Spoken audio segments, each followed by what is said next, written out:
Well, with the combine wrapping up a couple of weeks ago now, I'm going to look at some of the in-state players who I think probably from the highest to the lowest is going to be drafted in the 2015 NFL draft. In my book, if I had a board up here, number one would be Vic Beasley, the defensive end from Clemson. 33 sacks in his career at Clemson, a guy that played with his hand in the dirt. Why do I think he's going to be the top draft player in this state? Because of his explosiveness. This is a guy that possessed the quickness, the burst off the line of scrimmage. He has good hips to be able to turn the corner, and he has the speed to close. One of the fastest guys in his group at the combine. He was able to chase down quarterbacks, run them down, and now with the pass-happy NFL league, Vic Beasley is going to be a difference maker. Now, the question is, can he play with his hand down in the dirt in the National Football League? Can he be a 4-3 defensive end, meaning 4 defensive linemen, 3 linebackers?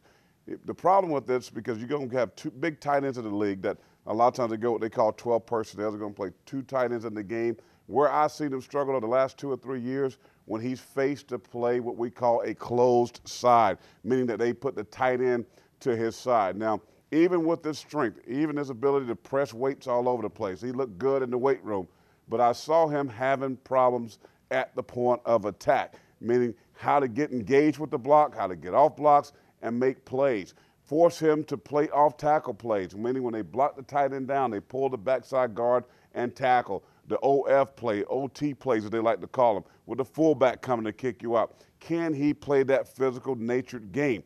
This is the weakness that I see with Vic Beasley.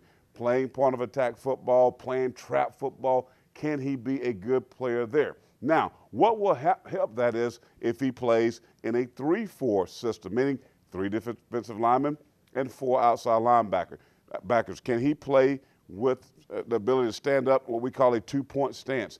Now, still you got to play over a tight end on a closed side. But the big issue is for me, what I would like to see, which I've never seen him do this in college, is ability to drop.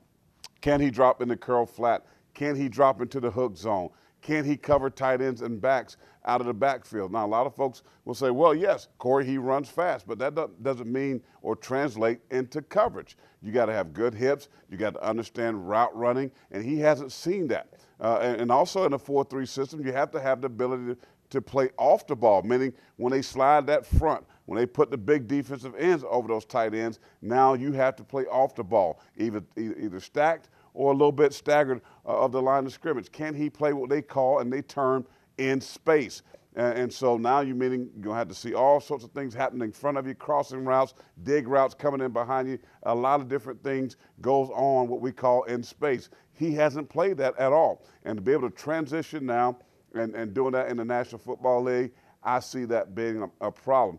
I understand what scouts and general managers and coaches are looking at, because I was the same guy. I was a guy they called a tweener at South Carolina. I played with my hand in the dirt. I had to learn how to play off the ball. I ended up playing even middle linebacker. So meaning I had to learn how to play with my eyes. That will be a problem for him. So the 2 negatives I see, playing in space and playing in a 2-point stance and having to play with his eyes. But when you talk about explosiveness, when you talk about the ability to rush the passer, when you talk about the ability to get around the corner, Vic Beasley is a heck of an athlete. He has great speed, and he has a great upside. The big thing is about learning to play off the ball. I see maybe Washington, I see Chicago, and even the Atlanta Falcons, maybe in the top 15, taking a chance on Vic Beasley. I still think he'd be the best player in this state that will be drafted. That's going to do it for sports. I'll come back and wrap things up here in just a moment.